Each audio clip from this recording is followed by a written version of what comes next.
ready to build resiliency, create a healthy lifestyle, and overcome adversity with a warrior mindset. This is Define the Fight with Mariah Prussia. Hey everyone, welcome back to Define the Fight on this Monday morning. I am excited today because we are bringing the fire to Define the Fight. I'm all about resiliency and individuals tapping into their potential, because at the end of the day, if we don't lay all of our cards on the table, we're really doing an injustice to the world and to the people around us. So today, I have an unbelievable individual who is impacting the lives of many individuals. He's the founder of the Academy of Hope. He is an author.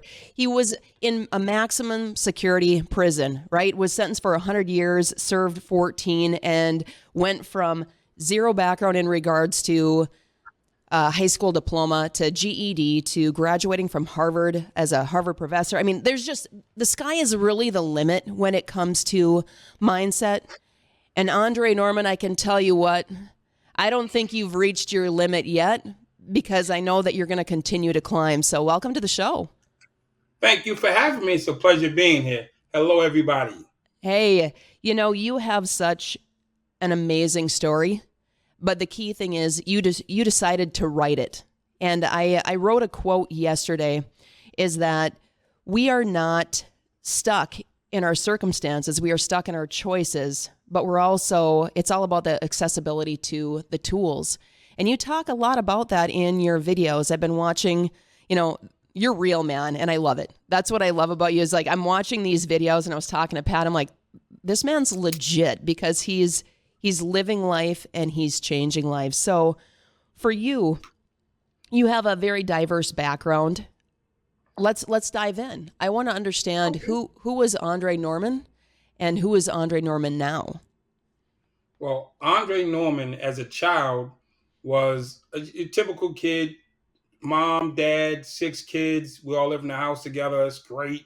This is before the advent of technology. It was black and white TVs, and life was good.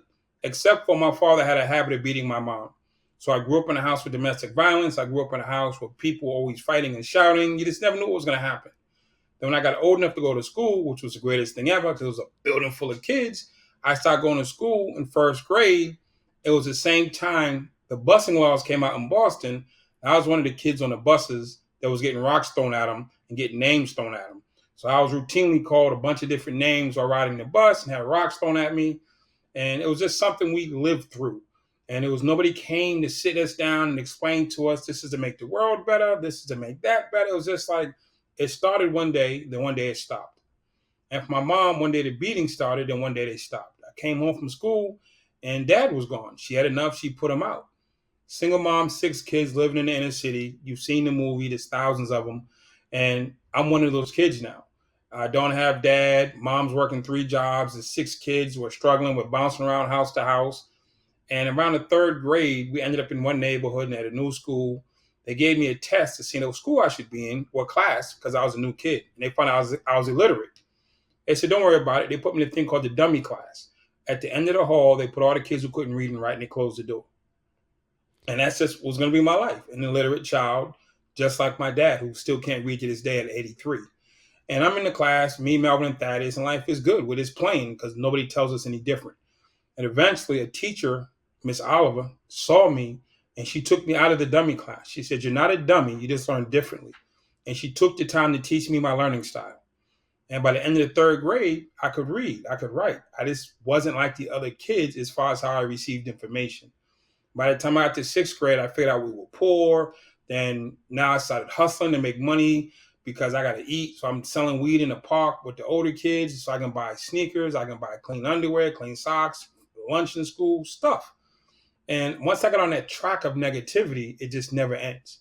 And once it went from shoplifting from the corner store because I was hungry to selling weed in the park because I needed a couple extra dollars to buy some pants or some socks.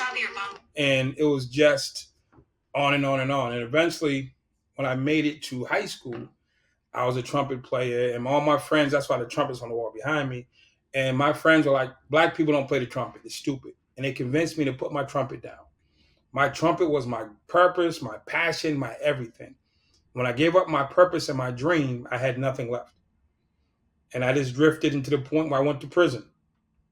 When I got to prison, it was a reunion of all my friends from the dummy class, all my friends from special needs, all my friends from the principal's office. It was just a big building full of people who quit on life. And that's where my real journey started. And that's where you're going into now, is like you're identifying that it starts at the seed. We talk about awareness, we talk about different things about solutions, but when do we actually get into the layers and the depth of how individuals are creating their identity? And it starts at childhood. And if we don't go deeper within that garden to see, hey, why are these behaviors coming to the forefront, or what are the emotions that are stem behind it? And that's the hardest part for people to get to, is being vulnerable enough to share, hey, this is what I stem from and this is where I'm at, but how do you heal from it? And it takes time. So you're going into prisons right now and you're like, hey, we can't just sign off on these individuals. They're human beings. How can we help create and manifest and give them the tools that they need to be successful? I mean, the key thing is I go into prisons all over the world, and I want to see everybody in prison come home and be successful. I want them to see them come home and be positive, no more victims. The world can be a better place. But if you said, Andre, how do we stop prisons from being? I would say go to your local kindergarten, go to your local first grade, and see those little kids. At that age, 6, 7, 8 years old, they have all the issues that haven't manifested, haven't grown, or hadn't taken deep rooted yet. And at that age, you know what they want? They want a sandwich and a hug. You could have changed my whole life around if you would have came to my kindergarten and gave me a sandwich and a hug and just been my friend and says, you know something, Andre? I know a better way. I know a way. I don't know the bad way yet. I only know what I'm left to. And people left me alone in kindergarten. They left me alone in first and second grade. Luckily, Miss Oliver taught me how to read, but I was left alone up until my first incarceration. Then I got a probation officer. Then I got a caseworker. Then I got all these people who paid out of the ground. They just popped up. So before we rush into a prison and want to change an adult man who's been through years of trauma, let's not forget the kids. Let's save the babies. Every county, every city in this country, there are kindergartners who are going to be the next rapists, murderers, gang members, drug addicts, drug dealers. They're sitting in a kindergarten looking for a hug and a sandwich. They don't want anything fantastic. They don't need minimum wage. They just need a sandwich and a hug. The basic and needs. We can cut off the whole entire prison system with a sandwich and a hug. We overlook the simple things, and we overlook at the power of love and providing for basic needs and necessities. You had mentioned a TEDx talk. I want you to dive into the numbers of the prison, where the individuals who are impacted, but also the families, because we look at, yes, working with individuals in the prison, but we also have to look on the people on the outside too, where they're also significantly impacted by choices. Right. You have right now in America, there's roughly 2 million people incarcerated. If each one of those people have 2 kids, that's 4 million kids. And we know they all have parents, so that's 4 million parents.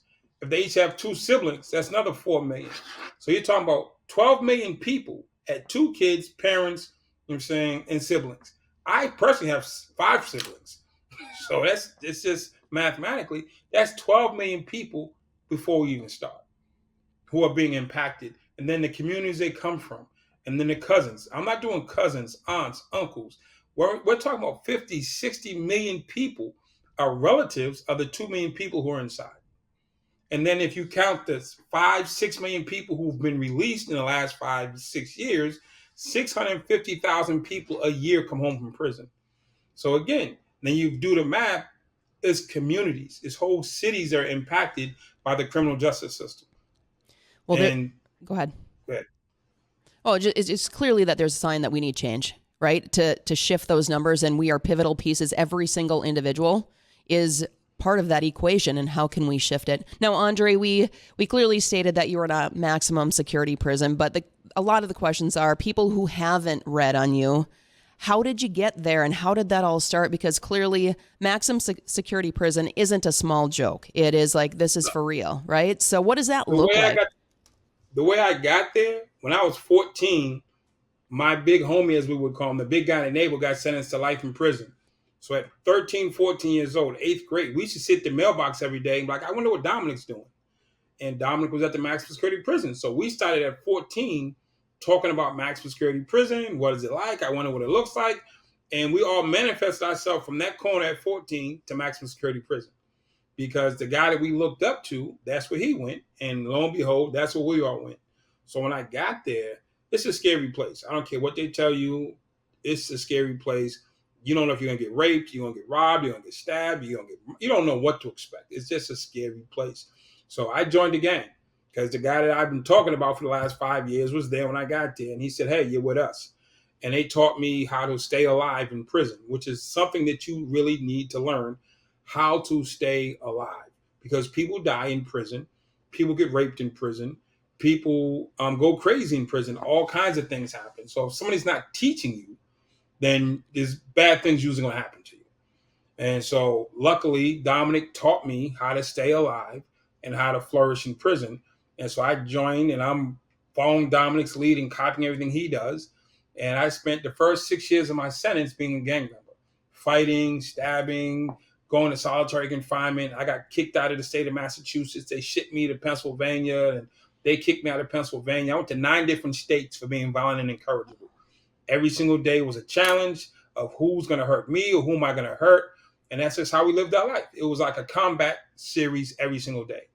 There was a saying, let the door be the bell, meaning when your door opens in the morning, the fight starts. When the door closes at night, whoever's still standing wins. And we just fought every day. It was white against black, black against Spanish, black against black, white against white, us against the gods. It was us against ourselves. It was just every day, all day. You have 2,000-3,000 people who've suffered immense trauma in their lives, from addiction to abuse to neglect to whatever drug addiction that they've been through. You put 2,000 people in one building, they all have triggers. And guess what we do? We trigger each other all day long. So the thing that sets me off, I'm going to run into 20 times today. The thing is, and we just all day long trigger each other, which sparks violence inside of the facility. And that's just, it becomes normal.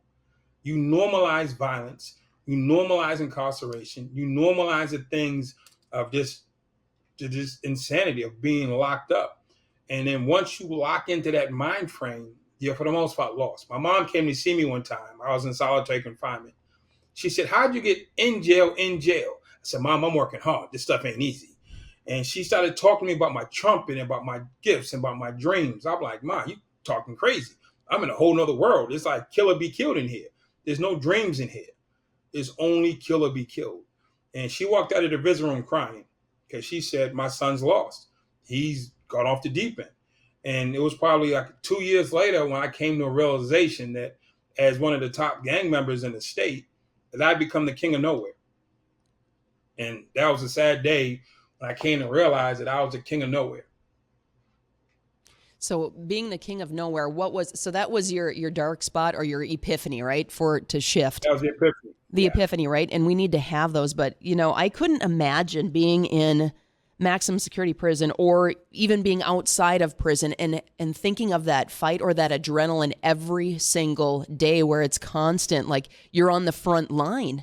So how did you mentally navigate through that? I mean, how did you sleep at night? Yeah, granted, I understand they're closing the doors, so on and so forth, but there's got to be different things that are going on where you're like, hold on, I got to stay awake for this. Like, what was that like each night or each day?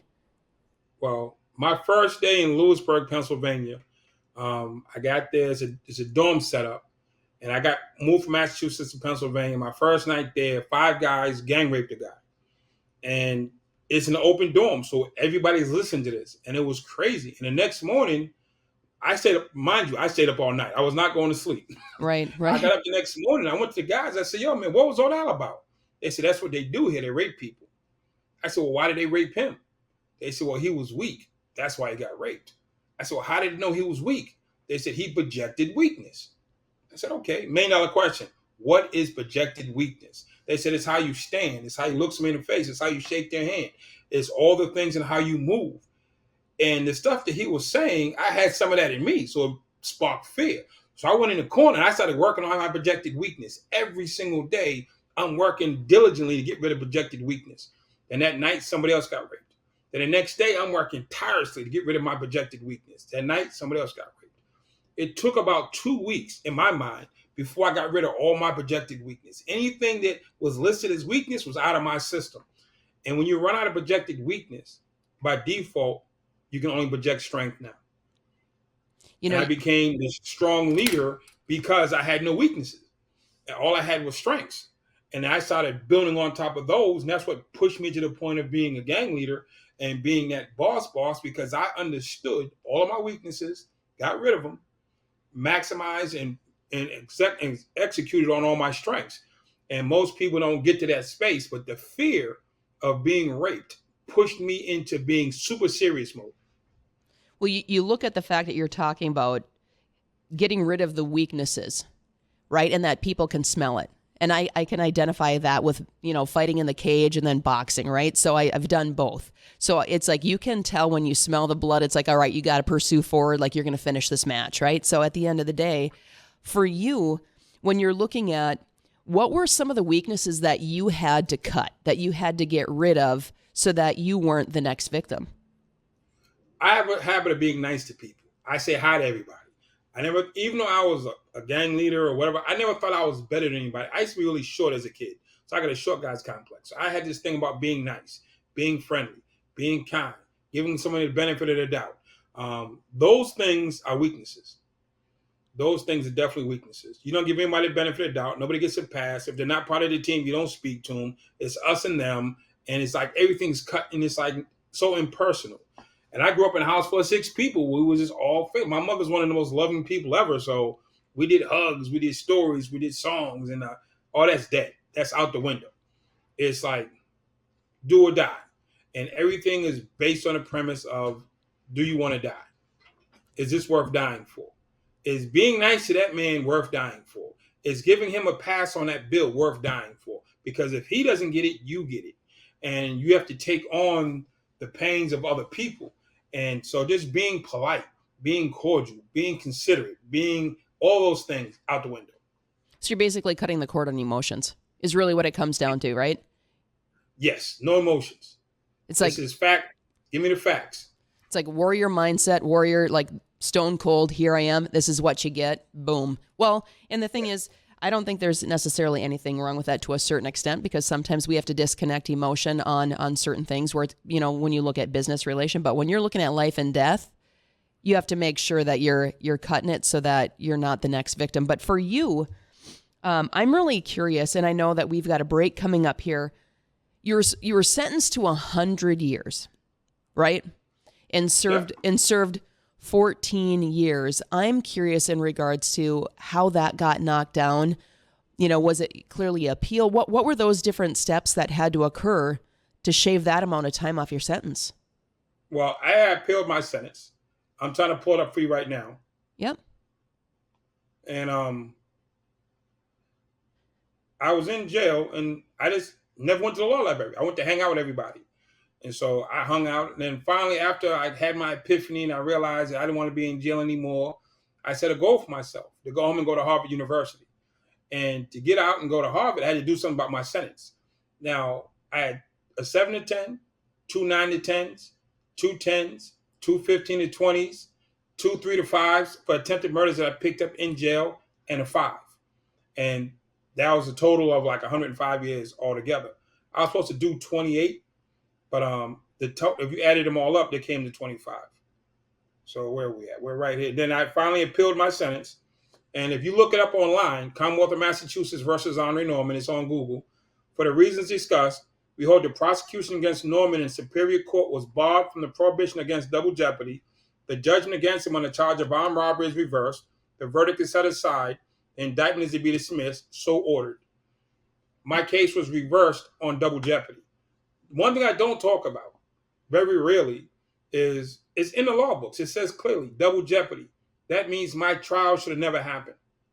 When I went to court, I asked my lawyer about the double jeopardy clause and could that let me go home. He said no. Had he filed the motion at trial, the appellate court would have said, you don't go to jail. It's double jeopardy, case dismissed. He didn't do that. My lawyer determined that I should go to jail. He thought I was a bad person. I was an evil person, whatever he came up with. And he determined I should go to jail, and he refused to file the motion. And I didn't know any better. I'm 17, 18-year-old kid, so I'm like trusting my lawyer. And when your lawyer determines you should go to jail, you don't have a chance of winning. And he called and apologized after I came out, but I wasn't really up for the apology. But I don't complain about, oh man, I should never went to jail. I should never step foot in the state penitentiary. Had he filed the motion and I gone home, the truth is I'd have kept up the lifestyle I was on. But it wasn't his determination or his decision to send me to jail. But that's what he did. But I should have never stepped foot in the penitentiary at that time. You know, I believe. But I don't cry about it. I don't be like, oh my God, I got sold out. It's facts. The facts is I got sold out by my lawyer. But the other fact is I was in the street committing crimes. The other fact is I was a criminal. The other fact is I wasn't on track to changing my life. So even though it wasn't his decision, it was still the lifestyle I was living. It was completely out of order. At the end of the day, the lawyer failed you in regards to representing you, but at the same point, you were saved at the end, right? So when all things work together for the greater good. 100% divine intervention. Going to maximum security prison to going back to get his GED and then graduating from one of the most prestigious colleges, Harvard University. How does one do that? Because, I mean, we talk about these big, audacious goals, but we also want to talk about the steps that it takes to reach them. So how did that all come into play? Okay, well, for the point of correction, I was a fellow at Harvard Law School. I didn't attend the school. Okay. They hired me. Gotcha. When I'm in prison, and I came up with my first goal was to just be free. And I realized to be free, you didn't have to do anything but sit on your bunk. So if you don't do anything to get it, then it's not worth anything. So I had to pick a goal. I want to be successful. And I said, Harvard is success. So I'm going to go to Harvard, be successful. And for me, it was really that simple. I made up my mind.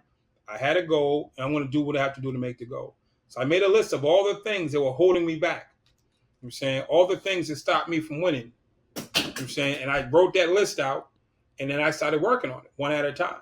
And getting my GED, going to anger management, going to therapy, teaching myself the law, overturning my case, going to college and jail, making right with my family, not doing gang stuff. And then when I came home from prison, I walked out of prison at like 10 o'clock in the morning. I went to the parole office, signed the papers, and I went to a juvenile center. I started talking to kids. 90 minutes after I got out of jail, started telling little kids, man, you can be successful too. It wasn't a me goal, it was a we goal. And I wanted to take as many people as I could with me. And I just, every single day, one step at a time, marched that march. And it was 2017 when Dr. Charles Ogletree, who was one of the top legal lawyers at the law school, saw me. And he said, Andre, call me in. He offered me a job. And Harvard University hired me. And it was like the greatest day of my life. They gave me an email, anorman@harvardlaw.edu. It was phenomenal. I mean, I was at an office, at a desk, I had a plaque. I'm like on campus. I'm like, this is great. And I'm with Charles Ogletree, Henry Louis Gates, Anthony Appiah, Cornel West. I want the brightest black men in the world. I mean, this is the top of black excellence. And I'm invited in, and I'm at the table, and I'm at lunches, and I'm in the room. And it was like, I got there because when I went to therapy, I found out the reason I was in prison. My dad walked out on us when I was in the first grade. And I took that as he quit on us. So I thought quitting was okay. And I quit on everything in my life that was good for the rest of the way. My therapist helped me understand that I was a quitter and that where my quitting stemmed from. So once I got handle and grips on what was causing me to be in prison, which was my ability to quit on everything, then I fixed that and it allowed me to turn my life around. So I don't quit anymore. I can actually complete projects. I can complete tasks. I can complete goals, regardless if it's a 10, 20, 30-year mission. I don't quit. So my therapist, shout out to my therapist, who helped me understand the thing internally that was holding me back. And the rest is just doing the work. If somebody wants to be something and they get out of their own way, they can be that thing. They'll need some help. They'll need some support. But this is a true statement about humans. When we see the next person trying hard to be successful, we will come to their aid if we know them or not. From your therapist, was the very first one, I'm curious because here's the thing is sometimes when individuals actually start going in and doing the work, it's not always the first therapist that they meet with, that they connect with, that helps aid in their healing. And sometimes it's shifting and sometimes people get defeated where this just isn't for me. I'm hands off, I'm out. Did you find the right therapist that you needed to right away, or did you have to make shifts? The first 4 or 5 therapists that I went to, they met with me for the first session. We went back for the second session. They said, we got some good news and bad news. First, I can't help you. You're a psychopath. And second, I want to write a case study on you because you're fascinating. 5 different therapists told me the same thing. And the 6th therapist that I went to, the difference between the 6th and the first 5 was I told the truth. I didn't tell the gangster stories. I didn't tell the prison stories. I didn't tell fighting on airplanes. You've seen Con Air. I've lived it. I've been in 2 rides on airlifts. I went in to the 6th therapist and I simply told the truth. This is what's bothering me to the best of my understanding. This is what's hurting my feelings to the best of my understanding. These are the things that depress me and anger me to the best of my understanding. And none of this stuff was about gangsterism, warlord, drug dealing, gang banging. All that stuff was out the window. I said, when I was a kid, people made fun of me because I couldn't read. When I was a kid, I used to be really small, and people used to bully me because I was a little kid. And I was younger, I used to have to wear dirty clothes to school, and it hurt my feelings. You know what I'm saying? I used to have dirty shoes, and I talked the truth about Andre. So anybody who's listening to this, who keeps looking for therapists, stop telling them what doesn't matter. Go into this therapist and tell them the truth about you. Not about your significant other, not about your kids, not about the mall, your boss. Therapy is an individual situation. I went in the therapist the last time and I just told the truth about me. And in that, it freed him up to help me out. But I think in that process too, you also found you. I think we hang on to our old baggage. And no one said that we have to be the garbage collectors and bring it with us our entire life. We can look at that garbage, we can analyze it, and we can let it go and say, okay, I'm ready to move forward. And that comes down to choices. But the most important thing is the hardest piece of the puzzle in life is doing the work. Because emotions, let's be honest, they suck. I mean, they're good, bad, and they're indifferent, but they can really hold us back. And, kudos to you in recognizing like, okay, this is about me. This isn't selfish. This has to be about me so that I can help others. And now you're currently helping individuals with, the ambassador of hope. Like, let's talk about that and what you're going in and doing for the prisons, for the individuals. Like, again, you're looking at, they're human beings. Let's find the seed, man. We need to make sure that we're getting to the root of the problem and then also providing the tools that are needed. So they're not getting the bare minimum. They're getting what they need to be successful. So they're not returning. So we're definitely going into the prisons, into the juvenile centers. We're teaching people how to have hope. That's step 1. We have to instill hope in people because a hopeless person will never be successful. They'll always be depressed and stressed out and they'll quit. So first we're bringing hope.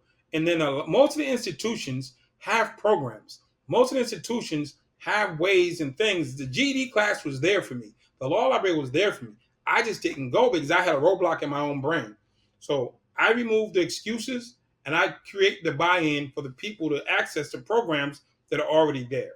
And so we go into maximum security, we go into death row, we go into the sex offender units, we go into protective custody, we go into the women's blocks, we go to juvenile, we go to wherever people are, and we help them come to grips with who they are and who they want to be and put them on the right path. And we've been doing prison work for 24 plus years now. And along the way, what I come to find out was there's a lot of people who've never been to prison in the sense of an institution, but they're in prison in a job. They're in prison in a relationship. They're in prison because of substance abuse. They're in prison because I've met people who are in being out of prison. Their money has kept them sheltered from reality, and they're locked in this big house. You know what I'm saying? And they're locked in with guards. It's just a really nice prison. It's called a mansion, but they can't come outside into society.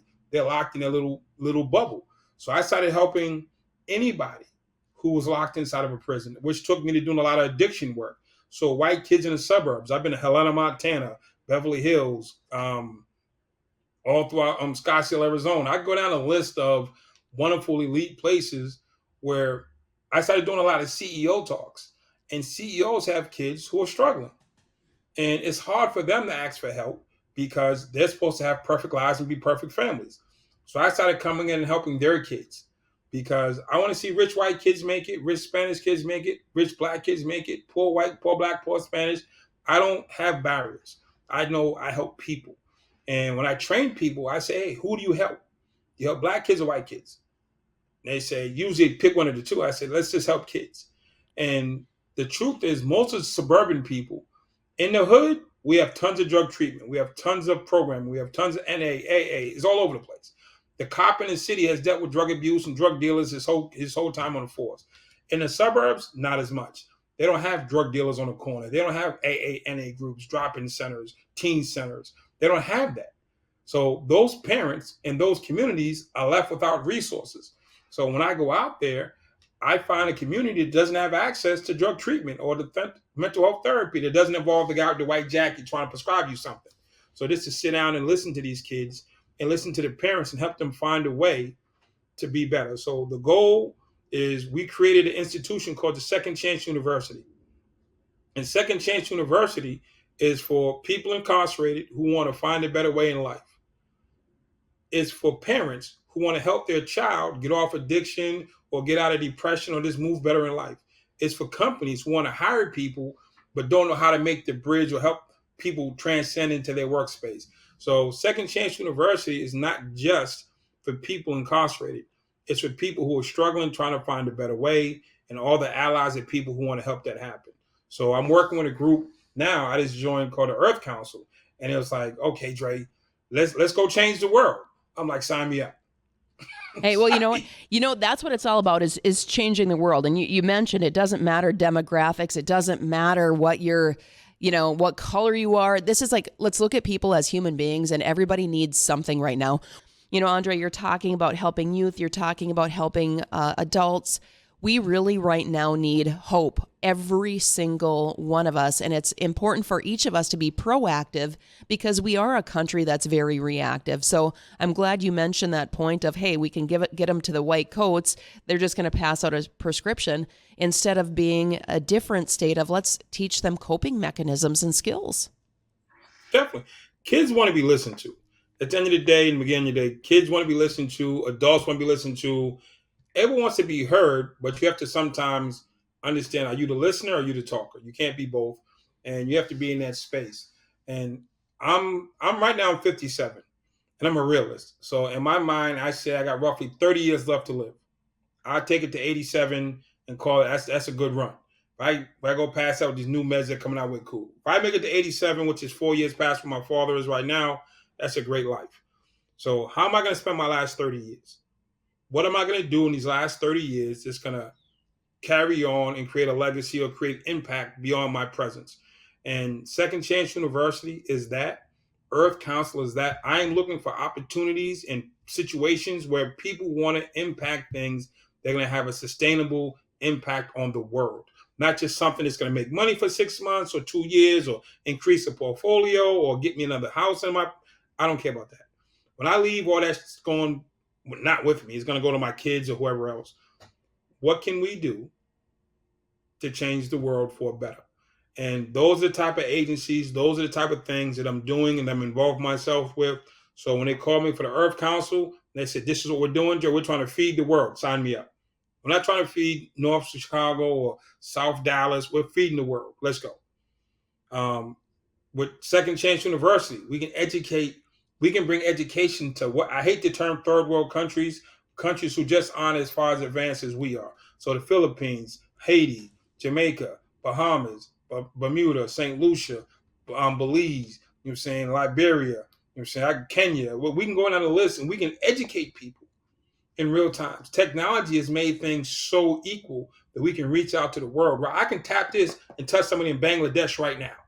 So with technology, we can educate people in ways we couldn't before. So I'm looking to say, hey, how do we make a difference? And how do we take all this information and all this experience and turn it into something that we can leave behind? I love that. And the current things that you're doing right now, what is the best ways for individuals to get in contact with you, websites, so on and so forth, so that they can look you up after the show?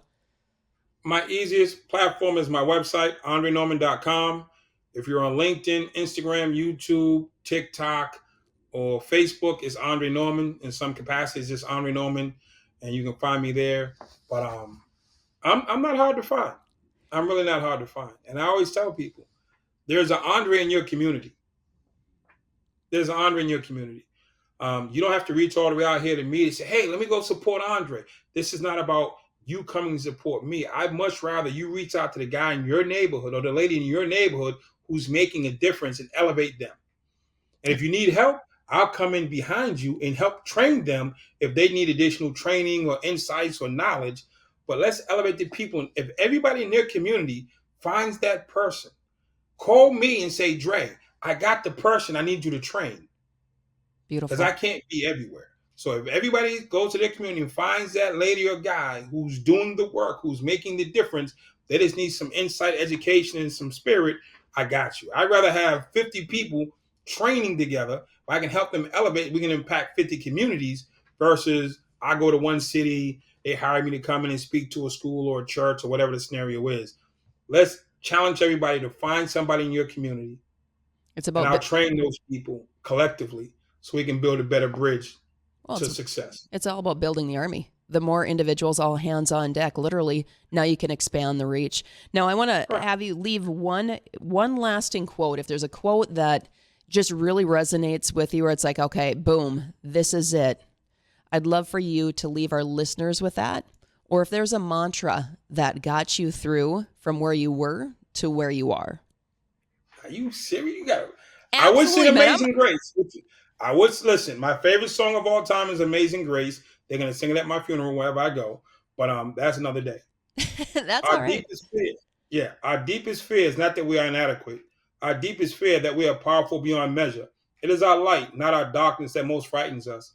Your playing small does not serve the world. There's nothing enlightening about you shrinking so that other people won't feel insecure around you. It is not just in some of us, it's in everyone. As we let our own light shine, we consciously give other people permission to do the same. As we are liberated from our own fears, our presence automatically liberates others. I love that. So I'm going to just condense that. At the end of the day, stop playing small. Go get it, go after it, and let your light shine. You know, Andre, I want to thank you so much for coming on the show. I want to leave you guys with this note also. Until you define the fight, how do you expect to win the fight? And that's what it's all about, is we are in a fight. And you can choose what you're going to fight for or what you're going to fight against. But at the same point, let's fight together, because that's really how we make a difference within this life. So again, Andre Norman, thank you so much for joining us today. And I look forward to seeing you guys next week on Define the Fight.